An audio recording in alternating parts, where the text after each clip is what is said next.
Great, and we should be live. So, welcome everyone. Hopefully, we're all doing okay on this fairly chilly December afternoon. We've got quite a few nice talks lined up this afternoon. I'm going to be starting with Dr. David White, who's going to be talking about the wisdoms of crowds. I'm going to pass over to him, and he's going to take the show away. Okay, thank you, Kieran. Good afternoon, everybody. Yep, so I'll just make my presentation. There we go. Yep, so I'm going to be talking about the wisdom of crowds for the next 20 minutes or so. And so this is part of my research into simulation and into ecologies and economies in general, and also specifically to do with how this could be used for games. So the wisdom of crowds, or how does an economy fare when left to its own devices? Okay, so in 1906, Sir Francis Galton was attending a market where they were selling livestock, and so Sir Francis Galton was a statistician, and he wondered how do if we did an experiment and we got some experts to guess how much does this dressed ox weigh. So if we were to cut up the ox into parts, ready for sale, how much would that weigh simply by looking at an ox and guessing the weight. But what he also did was he thought, well, let's just ask everyone, and he created a competition where everybody could write down their supposed answer, and they ended up asking 787 people and getting their answers from them. And the actual, once they kind of had processed the ox, the actual answer was 1,198 pounds, and then he kind of processed the data, and what he actually found was quite surprising, was that the experts had guessed within about kind of 3 or 4% of the actual kind of weight of the ox. But when they processed all the kind of answers from the crowd, from the masses of just people attending, the answer was kind of far more accurate. So when they got the median value, so the value in the middle of the range, that was just £9 out, so just probably less than 1% out. When they got the mean value of all the kind of guesses that people had given, they actually found that it was literally £1 out. So the crowd in total had actually come up with a better answer than some of the expert kind of butchers and ox sellers and so on, which is quite interesting, because it then raises the question: if we can get such kind of accurate answers by asking lots of people and getting the mean, where do experts come into this? Now, obviously, if you're if you're going to the doctors or there's something wrong with you, you don't go around your street asking everybody what's wrong with you and think, well, I'll go for the kind of the general answer. You'd probably go and see a doctor and get a very specific answer from an expert. But there might be certain problems, or if you like, complex problems that can be solved with complex solutions, perhaps by getting kind of suggestions or answers, or if you like, in my field, by simulating large numbers of self-interested individuals. So, how does this relate to computer games? So, computer games, although they are often kind of compared to movies, they are not movies. So movies are very carefully scripted. They obviously have verbal scripts. They had carefully crafted soundtracks. Every scene has a camera in a particular position. Games are not like that. The player goes wherever they want to. Within the confines of the design, they can make any number of actions and so on, and we kind of have to automate that within games. So in terms of graphics, for example, we have graphics models such as ray tracing or the Blinn-Phong standard illumination model, and we can apply that to lots of surfaces and we get a good consistent result. Where the difficulty lies, especially today with massively multiplayer online games, is with economic models such as Elite Dangerous and epidemiological models, even if they're accidental epidemiological models, such as in World of Warcraft in 2005. There was an incident where there was some kind of virus, and some unintended consequences, but not a kind of machine, like not a malicious virus, but something that they kind of they said a character in the game could have this kind of infection, and what the designers of the game didn't anticipate, that this would go kind of pandemic. So these players, with this kind of illness, or this kind of this infection in the game, actually were kind of associated with other players, and before they knew it, players were just dying in their droves. There were just like dead bodies everywhere, and it was completely unanticipated. So it was such a kind of unusual incident that the Center for Disease Control in the United States contacted Blizzard to ask for data on how this information had spread. Blizzard didn't actually have that, and it's been since kind of been viewed as interesting, probably not useful enough for real life disease control. But Professor Gary Smith from the University of Pennsylvania said that basically it shows the limitations of mathematical modeling. Mathematical models are great for in measuring population growth and things like that, but what they can't simulate is unpredictable human behavior. And that's where my research comes in. I kind of research something called agent or individual based models, and the idea of these is that rather than some kind of some overlord or some kind of wise person, or manager giving commands to every individual, actually individuals make their own decisions. Individuals are affected by each other, and they are affected by their environment, and we can actually simulate scenarios like using this. For example, say crowd control. One way of simulating crowd control might be to use a mathematical model such as fluid dynamics. So you could think of peoples as being fluid, and getting from a large space like a concert hall to, if there was a fire and going through a smaller door, the fluid dynamics would perhaps work in some respect there. But agent-based models would consider, what are the different types of people? Do we have like small, frail people? Do we have large, kind of bulky people? And how would the kind of that be reflected in this simulation? And we could simulate some different scenarios. So some recent research I did was considering this kind of general question of how do we, if we were to compare two systems, two economic systems, one with a single wise decision maker making perfectly rational but kind of decisions like a politician, decisions for the kind of masses that would affect everybody, how would that compare to the same simulation, but where instead of this kind of single decision maker, every individual makes their own self-interested decisions? And one of the questions I had, or the two questions I had here, was one, how does this affect the general stability and resilience of the economic system? And secondly, how would such a economic system in either case respond to some disruptive events? So we have self-interested individuals making their own decisions, or we have a kind of like a king or a politician telling everyone else what to do. Not in a kind of a malicious sense or a sense of power or anything like that. It would be based on general kind of sensible decision making. But I wanted to see if we were going to make these simulations for games, is one way better than the other, and what do we learn from this?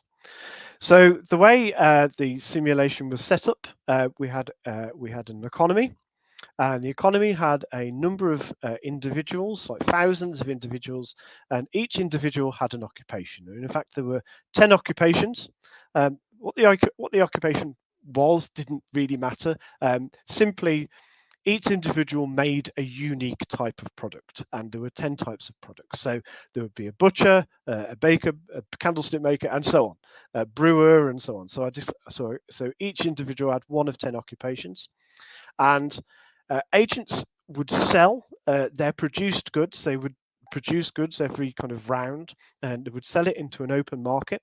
And agents would also need to kind of survive. They need to eat and so on. So they need to consume. So agents would consume the goods that the other kind of agents produce. So a candlestick maker, for example, wouldn't need to buy any candles, but they would need to buy meat and bread and beer and wine and so on. So, in terms of how we kind of measured the economy, each agent, and this would be measured as an aggregate and across populations and across occupations as well. Each agent would be measured by their health, like were they regularly having enough to eat? So an agent who had no money wouldn't be able to kind of buy enough goods. We measured stores to consume. So a wealthy agent, for example, might buy plenty of goods. He would buy enough to consume, but if he had money left over, then he would buy kind of more than he needed, to see him through the kind of times where things might be tight. Agents would also have stock levels of goods to sell. So when they couldn't, like, they would ideally sell all their goods in every round, but if they couldn't sell all their goods, say their goods being too expensive, for example, or the agents being too poor, they would have stock levels of goods to sell. And that might affect things like, so if an agent's stock level was high, they might perhaps, okay, I need to eat at the end of the day, so they might reduce the price of those goods. But I'll get back onto that, how that happens. How much money an agent had, so that obviously enables them to buy goods, and also satisfaction, or a sort of satisfaction of equality. So and this is something seen in real world economies and real world populations, is that typically wherever we live, whether we live in a very poor society or a very rich society, people, it's found, are typically happier when they have the same or more than the people that they live with. So it doesn't matter, if you like, how much you have, as long as you're kind of surviving. If everybody in your neighborhood's driving a nice car, and you perhaps can't afford to drive a nice car, then that's something that generally wouldn't make you very happy. So we measure equality as well. So each agent would kind of the calculation would look at how much of our agents within an occupation were earning compared to them.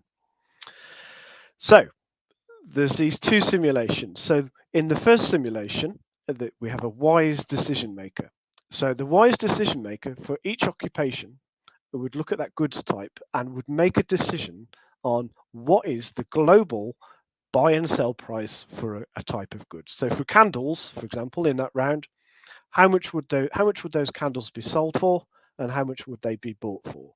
Now, this wise decision maker is not greedy. He's simply looking at the population, the needs of the population. He would look at supply and demand. If there are too many candles, for example, not being sold, too many candles in stock, there'd be stocks of candles, there's a mountain of candles, he perhaps would reduce the price of the candles so they sell more. If there's not enough, he might raise the price in order to kind of in order to reduce demand, and so the stocks could go up. But he would also look at the wealth and the health of individual occupations as well, and raise or reduce the price based on in the idea being to raise the wealth and the health of particular occupations. So there's a bit of a calculation that would calculate all that. So the other simulation would be the individual.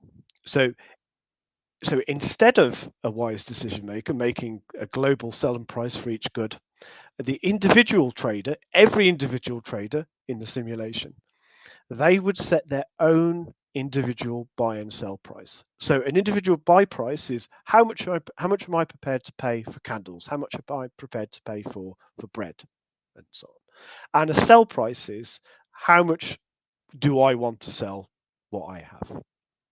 And again, that's not based on greed. So the sell price would be based on how many stocks, among other things, how much stocks they have. If their stocks are very high, they perhaps would reduce their sell price in order to kind of sell more of that stock. How much money they have. If they don't have much money, they might be tempted to sell lower sell prices in order to ensure that they can eat, as well as their health. If their health is very low, then they need to eat, and the same for their buy price as well. If someone's in poor health and they're kind of low on money, they still might be prepared to pay a higher price in order to eat. So the individual trader would kind of set their own buy and sell price. Now, of course, an individual buy and sell price doesn't mean that someone is willing to buy and sell at that goods. It's only a kind of like a need for that person. So if they say, well, I'm prepared to pay more, that just simply gives them a limit of how much they're prepared to pay. If they set their sell price very high, it simply means if it's set too high, it doesn't necessarily mean that other people will necessarily buy their goods, just like in the real world. So, what did we see? So, two experiments. One was general performance, and the second experiment was looked at what happened with a disruptive event, and I'll get onto that in a moment. So, what we found was that the individual model for pretty much every measurement was far more stable. So as hopefully you can see in these charts, the red line, perhaps the red, that might be easy to see. The red line equates to the individual model where people are making their own decisions, and the blue line represents the kind of the global or the kind of the wise decision maker. And what we found was that typically across pretty much every measurement, the red line or the individual model was far more stable. I mean, surprisingly more stable. And actually, when you kind of start off with an experiment, you generally hypothesize or you predict what's going to happen. And our prediction was actually the opposite of this. We predicted that the wise decision maker is making sweeping, slow decisions, and we expected that to be reflected in the results. And what we actually saw was something different. So in terms of consumption, so that's perhaps another way of saying health, the consumption of individuals was going up and down all the time. Prices were actually a lot lower for the wise decision maker compared to individuals. So individuals were prepared to raise their prices, but actually this didn't really affect kind of sales. Like sales were kind of consistent between the two systems. So if you look at stocks, for example, you would imagine that if prices were too high, then the stocks would be too high. Stocks would be high because they'd be making stuff that they can't sell. Well, actually, that wasn't the case. And satisfaction, this is the equality, happiness. How are you doing how do you compare to your kind of fellow traders? Actually, in the kind of individual model, it's far more stable. People were, if you like, far more satisfied. It's far more chaotic with the kind of the global decision maker. And then we thought, okay, so what you have to do when you come up with the result, you think, why is this happening? And what we found was that global prices were, although they were made with the best intentions, they were regulating for the masses. Bear with me, just the correct time up. They were regulating for the masses. So while they were kind of say making the right decision for if you like 51% of the population, that could be the wrong decision for 49% of the population. So if they were raising prices, that might be good for the small majority, but it might be terrible for the kind of the small, or the larger majority. It might be kind of bad for the smaller kind of minority. And what we actually saw was in the graphs was actually we're getting a boom and bust effect. So as kind of it would kind of swing from, it would kind of improve things for half the population, but it would make things worse for the other population, and this would cause swings in prices, and so we'd actually get this kind of the chaos or the kind of the instability that we're seeing here. Now, in terms of disruption, what we simulated here was a supply chain disruption. And what that was, we simply inhibited the kind of the ability for people to produce goods. We kind of said, let's pretend that, I don't know, you're making bread and bread dries up. Sorry, making bread and flour dries up, or also, or perhaps fuel dries up, and this inhibits the ability for a series of occupations to be able to produce goods, or it makes it far less. And we do this for a period of time, and it's simply to say, let's mess with the economy. How does each one how do either simulation how do they kind of respond to that? Well, what we found was that both simulations, not surprisingly, were affected by it, but what we saw actually was quite surprising. And the main result that we saw was for some properties, one simulation the effect was less, and for some properties the other simulation the effect was less. So we thought, well, kind of, okay, perhaps we should come back to this one later. But what the kind of most significant result we saw was that for the individual base, where people are making their individual decisions, actually, life was terrible. The kind of disruption ends and life goes back to normal.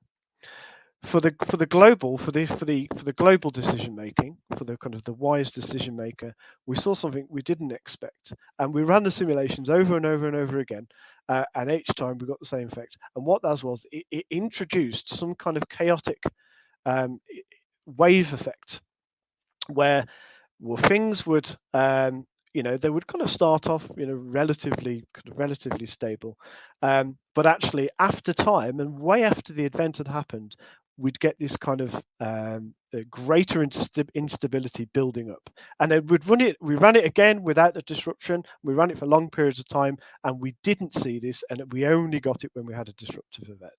So what that might have been, and this is speculation, is that and further work that we need to do experiment and research on, is what we're speculating is that pricing errors are far easily absorbed by individuals. Individuals are kind of absorbing these pricing errors, they're absorbing the effects of chaos and disruption into the economy. And they're doing that by setting their own individual prices, and they do that far better than there's some kind of global kind of wise person. With the global kind of pricing, these errors were not only enhanced, but they were retained within the system somehow. It's almost like way after the event had occurred, the system somehow has memory of this, and it brings this kind of chaos into the system. So we're not 100% sure, but that's kind of further work that needs to be done. So I'll kind of that's my research, and there's still more to do on it, but I'll leave you with a kind of a story about Mikhail Gorbachev, and it may be apocryphal, but there's the story of when he kind of came to power. The Soviet Union had this idea of the glasnost, where things would become more open, where they would look at market-based economies and see how they could improve their own economy based on these. And he brought a delegation to London, and kind of the story is that one of them in Russia at the time, they had a bread problem, and the irony of it was they were making enough bread, but they weren't able to distribute it to people. So even though there was enough bread in the system for everybody to eat, there was always bread queues at bakers, and they couldn't understand why this was. And so someone was walking around London, one of these Russian delegation, and he said, "I haven't seen a single bread queue. Please take me to meet the person in charge of supplying bread to London. I must learn his secret." And of course, the irony is there was no single person in charge of the bread queue. And this is why, one of the reasons why, we say that market-based economies are perhaps more stable than, kind of top-down economies, such as the original Soviet economy. So I suppose where we kind of leave this is we say ecologies are complex problems, and the surprising solution to that is the self-interested individual. And the OECD actually has said, following the kind of financial crisis of 2008 and the kind of pandemic of 2020, they have said that actually we need more agent-based modeling. We need more. We need to rely less on mathematical models and more on kind of agent-based models that kind of measure the individual kind of parameters of individuals. And that's that. Fantastic. Thank you ever so much, David. I think we've got time for one super quick question that's seen in the chat, so I'm just going to bring it up. So Strange asks, would the agent's perspective of equality ever affect the buy or sell price for a particular merchant? That's a very good question. In my simulation, no. And in fact, it was one of the few parameters, I don't know if it was the only parameter, but one of the few parameters that were recorded, but actually didn't affect it didn't affect kind of the way they're selling prices. So the buy and sell prices were kind of they had more urgent needs, such as how much they had to eat, but it was something that we measured, but it wasn't something that was fed back into the system. Fantastic. In which case, I think that's it. There's no more questions, at least in the chat. So I think we're safe to wrap this up. Thanks again to Dr. David White for giving that talk, and thanks to everyone for listening. You'll see me in like 3 minutes' time for the next talk, which is from one of our students who's been spending some time in the industry. So see you all in a bit, and thanks again for David. Thank you very much.